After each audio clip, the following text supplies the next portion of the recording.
Assalamualaikum warahmatullahi wabarakatuh. Baiklah, pada kesempatan ini saya akan menyampaikan laporan kemajuan penelitian tesis magister yang berjudul analisis faktor determinan tingkat kebugaran jasmani remaja sekolah menengah pertama dalam masa COVID-19. Tim pengusul adalah saya sendiri, Dr. Wilda Welis Bengkes, Dr. Wilda Wedi Rasid, MPD, dan mahasiswa Rahmat Pratama Dia DC. Penelitian ini dilatar belakangi oleh bahwa kemajuan ilmu pengetahuan saat ini yang sangat mempengaruhi aktivitas fisik manusia, di mana kondisi aktivitas fisik yang minimalis sehingga menyebabkan gaya hidup yang sedentaris, termasuk pada anak sekolah atau remaja dengan kondisi persekolahan kuliah saat sekolah yang dilakukan secara daring, sehingga menyebabkan banyak sekali proses pembelajaran dilakukan dengan meminimalkan aktivitas fisik. Hal ini tentunya akan berpengaruh terhadap kebugaran jasmani remaja, terutama remaja sekolah yang pada dasarnya mereka sangat aktif di dalam bermain sebelum masa pandemi COVID seperti sekarang ini. Kondisi sementara itu, kebugaran jasmani erat kaitannya dengan proses peningkatan kualitas sumber daya manusia, di mana kebugaran jasmani yang baik akan menyebabkan daya konsentrasi dan kualitas produktivitas siswa maupun orang dewasa akan meningkat secara signifikan.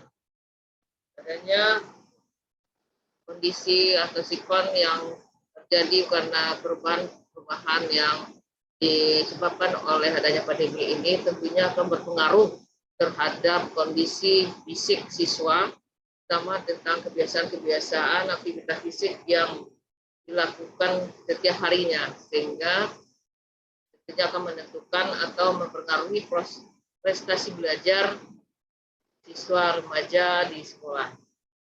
Oleh karena itu, perlu dilakukan penelitian yang terkait dengan faktor determinan tingkat kebugaran jasmani remaja SMP dalam masa COVID.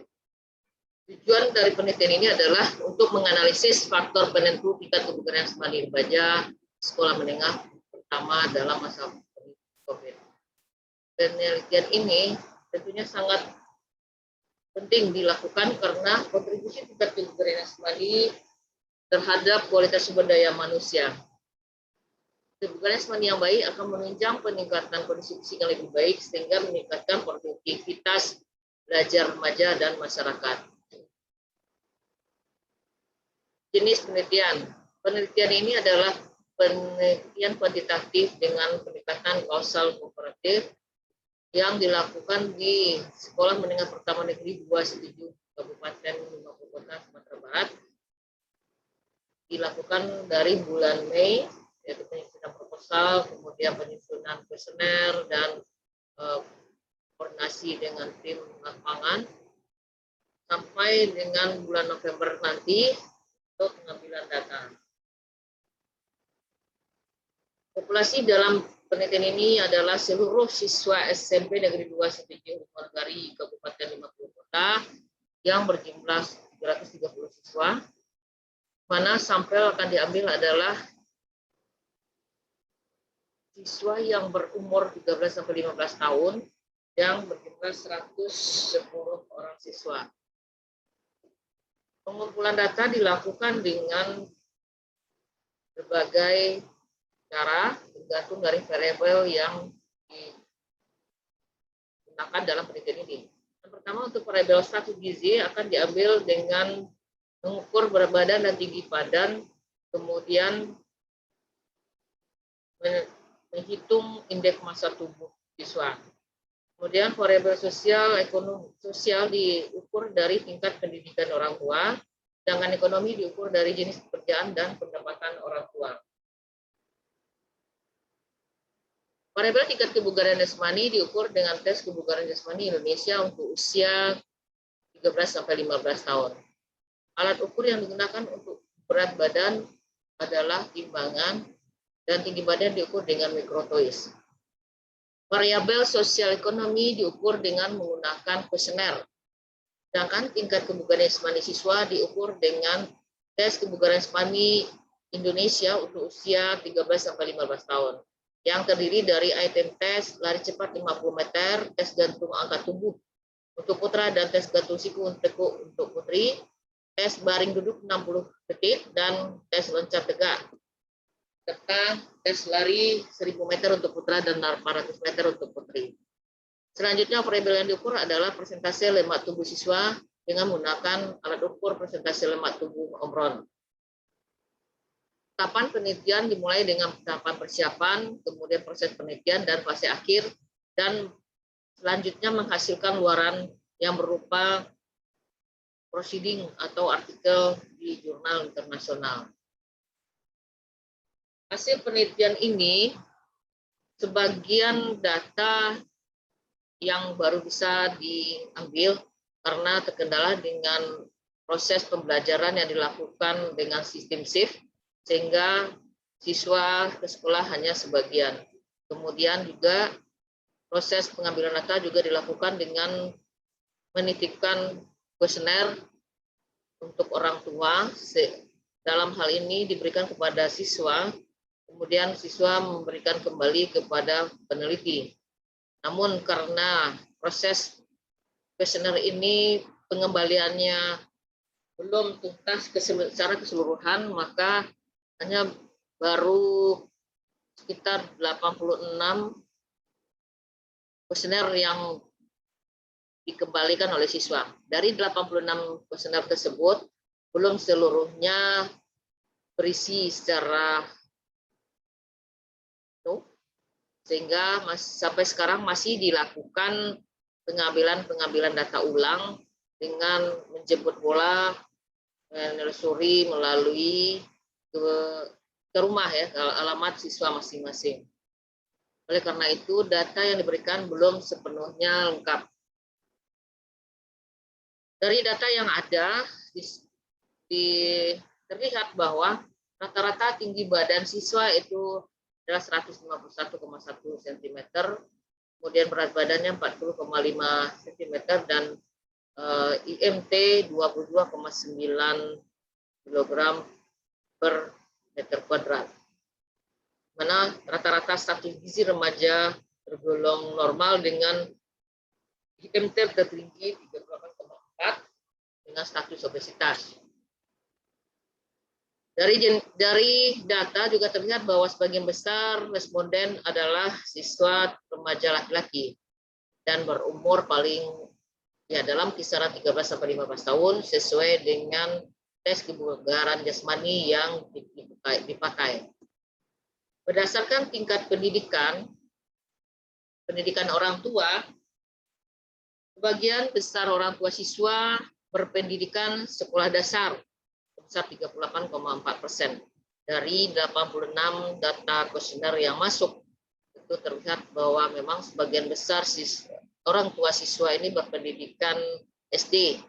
Hanya bagian yang tamat sarjana, itu 4,7%. Kemudian selain SD, orang tua siswa juga banyak berpendidikan tingkat SMA atau SLTA, yaitu 32,5%. Dari data yang terkumpul, yang dalam hal ini pengukuran tingkat kebugaran jasmani yang sudah dilakukan terhadap 60 siswa remaja, bahwa kategori kebugaran jasmani siswa baik sekali, tidak ada yang termasuk kepada kategori baik sekali. Hanya 3,3% siswa yang tergolong pada tingkat kebugaran jasmani yang baik. sebagian besar tingkat kebugaran jasmani remaja SMP ini banyak tergolong sedang dan masih ada yang tergolong kurang sekali, yaitu 16,7%. Hanya sedikit yang baik, kemudian 31,7% tergolong tingkat kebugaran jasmaninya adalah kurang.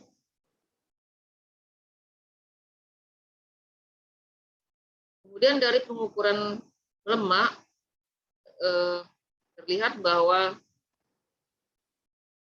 kriteria ya kurus, di mana persentase lemak tubuhnya kurang dari 8%, itu dialami oleh 26 orang siswa remaja atau sekitar 24,5% dari siswa remaja ini, baik perempuan dan laki-laki ini masih digabung, itu tergolong kurus. Sementara yang tergolong baik hanya 3,8% dari sisi persen lemak tubuh. Kemudian dari data ini juga terlihat bahwa sebagian besar siswa remaja SMP ini mengalami kegemukan dengan data 59,4% terlihat siswa remaja sekolah menengah pertama ini mengalami kegemukan. Dari indikator persen lemak tubuh tersebut terlihat bahwa memang sebagian besar tergolong gemuk. Karena kita tahu bahwa seseorang dengan persen lemak tubuh yang semakin tinggi, maka kita akan melihat mengkategorikan ke dalam kategori gemuk. Demikian sementara laporan kemajuan penelitian tesis magister yang kami lakukan terhadap remaja siswa SMP di SMP 2 SMP Negeri 2 Situju Batur kota 50 kota. Saat ini masih berlangsung pengambilan data dengan mengejar atau mengambil data kuesioner untuk melengkapi keseluruhan data yang tadinya direncanakan sebanyak 110 siswa, ditambah dengan data yang diambil dari orang tua tentang tingkat pendapatan, tingkat pendidikan, dan juga kondisi sosial ekonomi orang tua, maupun tentang aktivitas fisik siswa, baik itu yang selama berada di sekolah maupun berada di rumah.